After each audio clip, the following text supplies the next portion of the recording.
Fatima's windy win.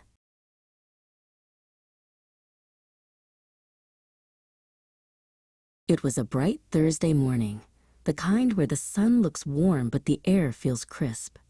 Inside her cozy home, Fatima sat in her wheelchair, watching the trees dance in the wind.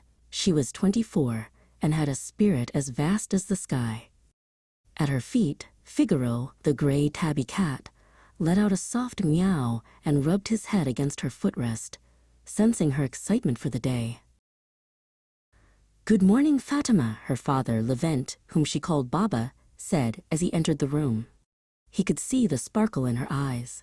He knew that look well. It meant she was ready for an adventure. Even though it was a chilly 40 degrees Fahrenheit outside, Fatima's determination was heating up. Baba reached for her favorite thick coat and her brightly colored scarf.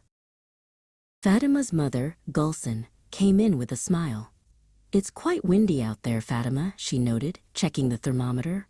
"Maybe we should just do a quick loop around the block today?" Fatima looked at her mother and then looked toward the door.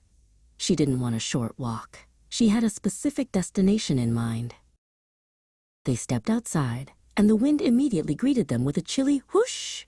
The cold air bit at their cheeks, but Fatima just laughed, a silent, joyful laugh. The sun was brilliant, casting long shadows on the pavement. Gulsen gripped the handles of the wheelchair, leaning against the gust. "It's really cold, Fatima. Let's turn back toward the shops where it's warm."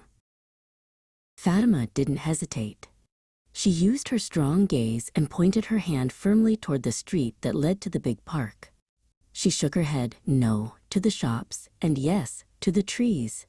She was nonverbal, but her message was as loud as a shout. She knew exactly where she wanted to go, and she wasn't letting a little breeze stop her. Gulsen saw the fire in her daughter's eyes. She realized that for Fatima, this wasn't just a walk. It was a choice. "The park it is," Gulsen said, matching Fatima's energy. They moved together down the sidewalk, Fatima navigating the turns by shifting her weight and signaling with her hands, leading the way like a captain on a ship.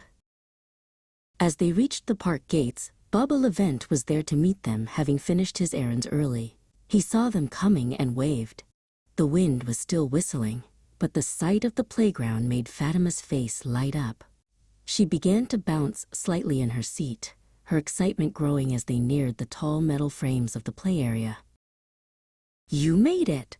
Baba cheered, joining them. The park was mostly empty because of the cold, but that meant the best spot was wide open.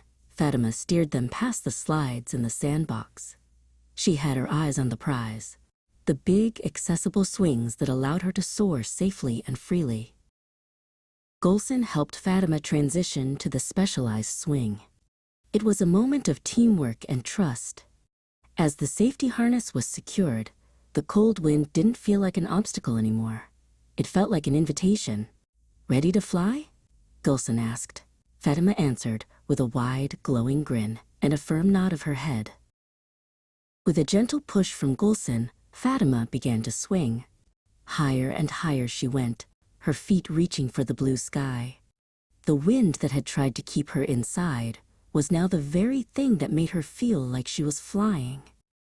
In the park, under the bright Thursday sun, Fatima was exactly where she chose to be, free, happy, and soaring.